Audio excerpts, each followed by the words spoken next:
Hello students, कैसे हो? उम्मीद करता हूँ बढ़िया होंगे। भाई ये क्लास भी बहुत खास होने वाली है क्योंकि एक तो सारे क्वेश्चन वही लिए गए हैं जो आपके पेपर में बार बार पूछे जा रहे हैं। दूसरा, इस बार जो नया सिलेबस में ऐड हो गया आपका ज्योमेट्री, वो ज्योमेट्री भी मैं यहाँ पर ले आया हूँ। किस तरह के सवाल उसमें आपके बन रहे हैं वो सारे क्वेश्चन हम जो है विद डिस्कशन करेंगे ताकि आप लोगों को समझ में आए कि ये क्या बन रहा है, क्या क्वेश्चन में पूछ रहा है। दूसरा, आप लोग क्वेश्चन को सोल्व करके जरूर देखा करो कि अगर आपसे क्वेश्चन हो रहे हैं तो मान लीजिए आपको आ गए हैं, आपसे क्वेश्चन नहीं हो रहे हैं तो मतलब उनमें कहीं ना कहीं कमी है और ज्यादा प्रैक्टिस की जरूरत है। और सोल्व करते हुए अपने पास एक कॉपी पेन रखा करो जिससे कि जितने इंपॉर्टेंट टॉपिक हैं, कोई फॉर्मूला है, वो आप यहाँ पे नोट करते हुए चलो। तो चलिए शुरू करते हैं। लाइक तो कर ही लिया होगा। पहला क्वेश्चन है आपका, निम्नलिखित में से कौन सी संख्या 4 से विभाजित है? ये आपको कुछ संख्याएं देनी है, हमें बताना 4 से पूरी पूरी कौन सी संख्या कट जाएगी। तो बच्चे आपको 4 से इनको भाग करने की जरूरत नहीं है। 4 का विभाज्यता का नियम है कि अगर किसी भी संख्या के बाद के दोनों अक्षर, जो बाद के दो अंक है, अगर ये 4 के पहाड़े में आते हैं, 4 से पूरे पूरे कट जाते हैं, वही संख्या 4 से विभाजित हो जाएगी। अब यहाँ पे देखिए, यहाँ पे 4 के पहाड़े में 24 आता है, 4 से 24 होती है, 4 से पूरा पूरा कट रहा है, तो इसका मतलब ये संख्या 4 से पूरी विभाजित हो जाएगी। ऑप्शन नंबर 3 आपका राइट आंसर। 4 के लिए कभी भी आपको देखना तो बाद के दो अंक देख लेना। यहीं पर बच्चे अगर आपको पूछ ले 8 से विभाजित होगी या नहीं, तो 8 के लिए बाद के 3 अंक देख लेना। अगला प्रश्न है आपका, एक धनराशि 16 वर्ष में साधारण ब्याज से दुगनी हो जाती है, तो वार्षिक ब्याज की दर क्या होगी? प्रश्न आया हुआ है और इस बार भी आने के चांसेस हैं। अब जब आपको ऐसा प्रश्न पूछ लिया जाए 16 वर्ष में ब्याज से दुगनी हो जाती है तो वार्षिक ब्याज दर क्या होगी, तो आपको अगर दर निकालना है तो सिंपल सा तरीका है, ये कितना गुना हो रही है? 2 गुना हो रही है। जितना गुना होगी उससे एक कम करना है, -1 करना है। तो 2 गुनी है तो 2 से एक कम आपका 1 हो जाएगा। डिवाइड बाय किससे करना है? समय से। इंटू डिवाइड बाय 16 और इंटू आप जो है 100 कर दोगे, आपका आंसर आ जाएगा। चलिए सोल्व करते हैं। 4 चौक 16 और 4 से 100 कटेगा 25 बार, कितना हुआ? 25/4। हल करेंगे, 4 6 24 बचा 1 और 25, तो 6 से ही 1/4। ऑप्शन नंबर बी आपका राइट आंसर होगा। अपना कॉपी पेन उठा लो, फॉर्मूला लिख लो। अगर कोई धनराशि टी वर्ष में अपने आप की n गुना होती है तो ऐसी कंडीशन में जो ब्याज की दर होगी वो दर होगी n-1, जितना भी गुना है उससे एक कम, डिवाइड बाय समय और इंटू में 100, तो हमारी दर आ जाएगी। यही सवाल आपको घुमा के भी पूछ सकता है। कोई पूछ लेगा कि कोई धनराशि R% वार्षिक ब्याज दर से अपने आप की n गुना हो जाती है, तो बताओ उसको कितने समय में होगी? समय भी पूछ लेगा, तो यही फॉर्मूला आपका समय में भी काम करेगा। अगर समय में पूछना है तो ये एक दूसरे से रिप्लेस हो जाएंगे कि समय बराबर क्या होगा? n-1 अपॉन में रेट और इंटू में 100। यानी कि अगर आपको दर दी है, समय पूछा है, तो दर से भाग कर देंगे, और अगर आपको यहां पर दर पूछी है, समय दिया है, तो समय से भाग कर लेंगे। दोनों फॉर्मूले नोट कर लो और समझ में आ गया है तो कमेंट बॉक्स में बता दो कि हाँ सर जी हमें समझ में आ गया, कर लेंगे हम इस सवाल को। अगला प्रश्न देख लीजिए। यहां पर क्या है, आपको 4 संख्याएं समानुपात में दी जाती हैं और इन समानुपात में से एक संख्या गायब कर दी जाती है। आपसे पूछ लेगा कि इसके जगह पर क्या आएगा? Question mark. तो बच्चे आपको पता है ना कि अगर आपकी कोई भी संख्या समानुपात में है, जैसे मान लीजिए 4 संख्या A/B और समानुपात C/D, तो मैंने आपको क्या सिखाया था लास्ट क्लास में कि बाहरी पदों की गुणा बराबर भीतरी पदों के बराबर होती है। मतलब कि हम लिख सकते हैं B/C = A/D। अब अगर हमें इनमें से कोई संख्या मिस कर दी जाए, मान लीजिए मुझे B निकालना है या फिर मुझे यहां पर आपका C निकालना है, तो B अगर मैं निकालूंगा तो क्या करूंगा? A/D अपॉन में क्या कर दूंगा? C, मेरा B आ जाएगा। इसी प्रकार यहां पर भी आपको यहाँ पे क्वेश्चन मार्क दिया है और पूछ रहे हैं यहां पर क्या आएगा, तो सिंपल सा तरीका है भाई, यहां पे लिखिए 5 रेशियो में x और समानुपात 3:15। तो भाई बाहरी पदों की गुणा बराबर होगी भीतरी पदों के, तो x इंटू 3 = 5 × 15। तो x = 5 × 15 अपॉन में 3 से कैंसिल करें, 3 5 15, तो x = कितना है आपका? x = है 5 5 25। ऑप्शन नंबर आपका डी राइट आंसर। ये तो था बिल्कुल प्रॉपर मेथड। अब मैं आपको बताता हूं इसका शॉर्ट मेथड। शॉर्ट में आप इसको कैसे करोगे? जब आपको इसको शॉर्ट में करना हो तो आपको क्या करना है? देखो, बाहरी पदों की गुणा बराबर क्या होगी? भीतरी पदों की होगी। तो जो भी संख्या मिसिंग होगी उसके साथ वाली संख्या जो उसके साथ मेल खा रही है उस संख्या को रखना है अपॉन में और बाकी संख्याओं को रखना है ऊपर। ये हमारा शॉर्ट मेथड है। 3 पंजे 15, 5 5 25, आपकी संख्या 25 हो जाएगी। मान लीजिए आपको कोई संख्या दे दिया, इस बार उसने क्या किया? ये वाली संख्या गायब कर दी और रेशियो में आपको लिखा 25 और फिर समानुपात 3 और उसका रेशियो में लिखा 15। अब आपसे पूछा कि बताओ भाई यहाँ पे क्या आएगा इस वाली संख्या में, तो मैंने क्या बताया? शॉर्ट मेथड लगाओ, ये ABCD मत लिखो। बाहरी पदों की गुणा बराबर भीतरी पदों की। तो ये वाला गायब है ना, तो जो संख्या में ज्ञात करनी उसके साथ वाली जो संख्या होगी वो हमेशा बटे में रखी जाएंगी, और बाकी जो संख्या दोनों होंगी जहां ये दोनों एक दूसरे से मैच करेंगे उनको हम ऊपर रख के मल्टीप्लाई कर देंगे। यहां से हल करेंगे 3 पंजे 15 और 5 5 25, तो देख लो यहाँ पे क्या आएगी, 5 ही आएगी, और 5 ही था ऑलरेडी। क्लियर बच्चे? कोई डाउट हो तो कमेंट बॉक्स में पूछ लेना। अगला प्रश्न देखिए, क्वेश्चन है अगला, 4 और 16 का मध्य समानुपाती क्या होगा? तो जब भी हमें कोई दो संख्या दी जाए और उनका हमसे मध्य समानुपाती पूछ लिया जाए, तो हमारा जो मध्य समानुपाती होता है उन संख्याओं के गुणनफल के वर्गमूल के बराबर होता है मध्य समानुपाती। और ऐसा क्यों होता है वो भी मैं अभी आपको समझाऊंगा। देखो, हमें इसका मध्य समानुपाती निकालना है, तो हमने क्या किया, 4 और 16 की गुणा करी और उसका हमने वर्गमूल कर दिया। वर्गमूल करते हैं तो 4 का वर्गमूल कितना होता है, 2, क्योंकि 2 का वर्ग होता है 4, और 16 का वर्गमूल कितना होता है, 4। तो 4 दूनी कितना हो गया, 8। तो इनका मध्य समानुपाती आपका 8 होगा। ऑप्शन नंबर डी आपका राइट आंसर। अब ये ऐसा हमें क्या क्यों, क्योंकि देखो जब कोई हमारी तीन संख्याएं अनुपात में होती है, इस तरीके से लिखी जाती है, ए अनुपात बी अनुपात सी, तो ये जो बीच वाली संख्या होती है, ये जो बीच वाली संख्या है आपकी बी, इसी संख्या को मध्य समानुपात कहते हैं। और जब हम इसको पूरा प्रॉपर तरीके से लिखते हैं तो इसका जो प्रॉपर वर्जन होता है वो होता है ए रेशियो बी, और ये जो बीच वाली संख्या 2 बार लिखी जाती है, समानुपात बी रेशियो सी। इसी वजह से जब हम मध्य समानुपाती निकालते हैं तो मैंने क्या कहा, बाहरी पदों की गुणा बराबर भीतरी पदों की। तो उसका मतलब ये हो जाता है कि बी इंटू बी बराबर क्या हो गया, B square is equal to A into C. इसलिए जब हम मध्य अनुपात निकालते हैं तो बी बराबर हो जाता है अंडर रूट ए इंटू सी। इसलिए हमने यहां से सीधा डायरेक्ट बच्चों को बता देते हैं कि बच्चों अगर आपको मध्य समानुपात निकालना है तो पहली और जो भी संख्या दे रखी है उन दोनों का गुणा करके उसका वर्गमूल कर देना, आपका आंसर आ जाएगा। क्लियर बच्चे? अब तो कोई डाउट नहीं होगा। अगला प्रश्न देखिए, अगला प्रश्न है आपका कि 60 किलोमीटर प्रति घंटा की चाल को मीटर प्रति सेकंड में बदलो, कितना होगा 60 किलोमीटर प्रति घंटा? तो पहले तो मैं इसका शॉर्ट मेथड बताता हूं आपको। अगर आपको 60 किलोमीटर प्रति घंटा दिया हुआ है और वो कह रहा है उसको मीटर प्रति सेकंड में बदल लो, तो आपको क्या करना है, 60 में गुणा कर देनी है 5/18 से। किससे गुणा करनी है, 5/18 से, और वो अपने आप मीटर प्रति सेकंड में बदल जाएगा। कोई भी आपको नोट कर लो कॉपी में, किलोमीटर प्रति घंटा लिखा हुआ है तो उसमें आपको 5/18 से गुणा करनी है और ये एकदम से आपका मीटर प्रति सेकंड में बदल जाएगा। चलिए हल करते हैं। 6.60 और 6 कितना हो गया 18, कितना होगा 10 पंजे 50 डिवाइड बाय 3।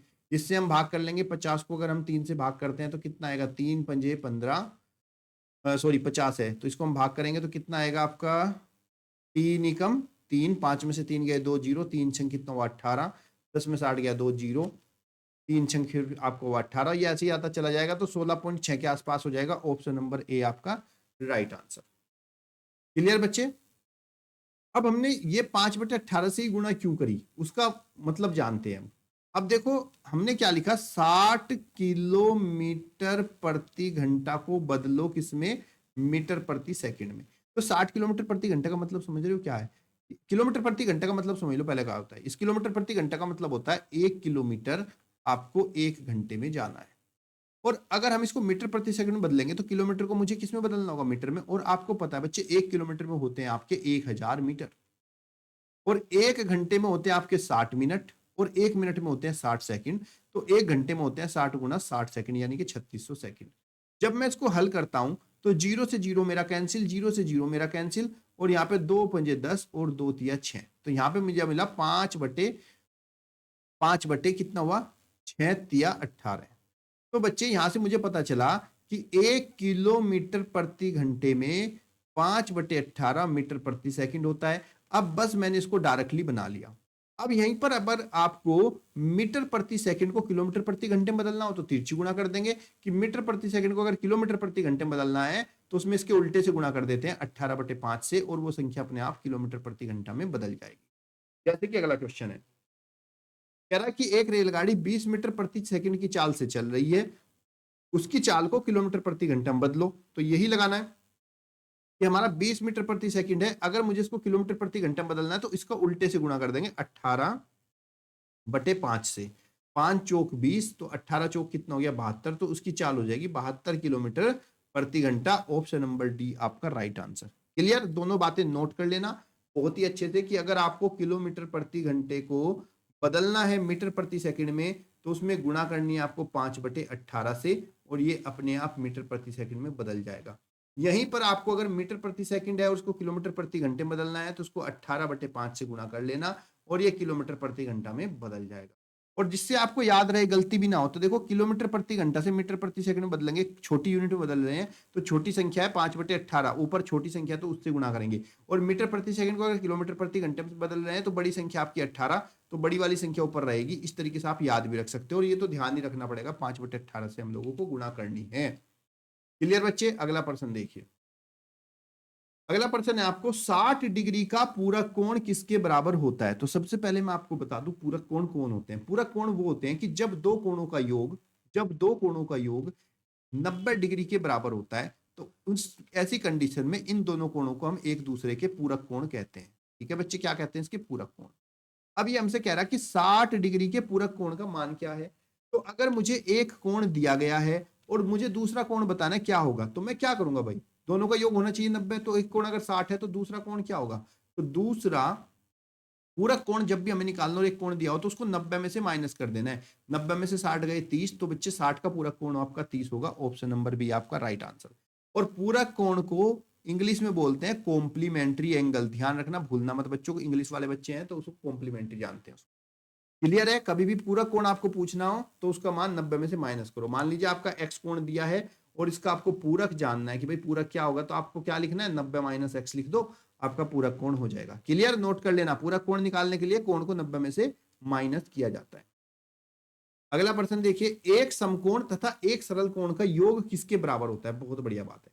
देखो समकोण किसको बोलते हैं? समकोण, समकोण जो होता है वो आपका पूरा 90 डिग्री के कोण को समकोण बोलते हैं। और ये कोण कुछ इस तरीके से बनता है और ऐसे दर्शाया जाता है।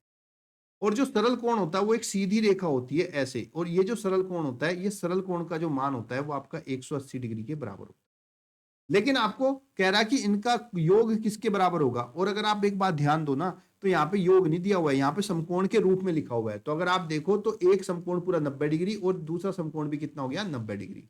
तो हम ये कह सकते हैं कि एक सरल कोण के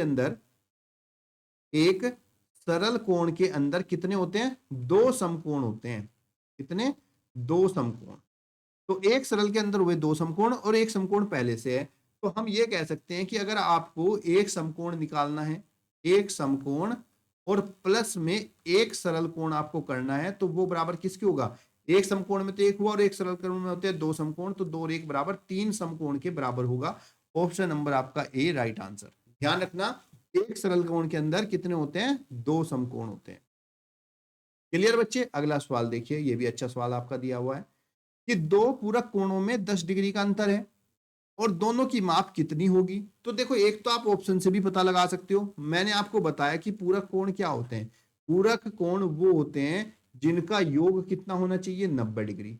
लेकिन यहाँ पे कंडीशन लगा दी इसने कि अगर हम दोनों कोणों को जोड़ें तो 90 आए, और साथ ही उनको अगर माइनस करते हैं तो माइनस करने पर उनका अंतर 10 आना चाहिए। तो या तो आप ऐसे देख लो, 40-30 कितना होता है, 70। ये तो पूरा कोण है ही नहीं। 50-40 हो गया 90, और 50 में से अगर 40 माइनस करता हूं तो 10, यानी कि ऑप्शन नंबर मेरा बी ही राइट आंसर हो जाएगा। क्लियर बच्चों?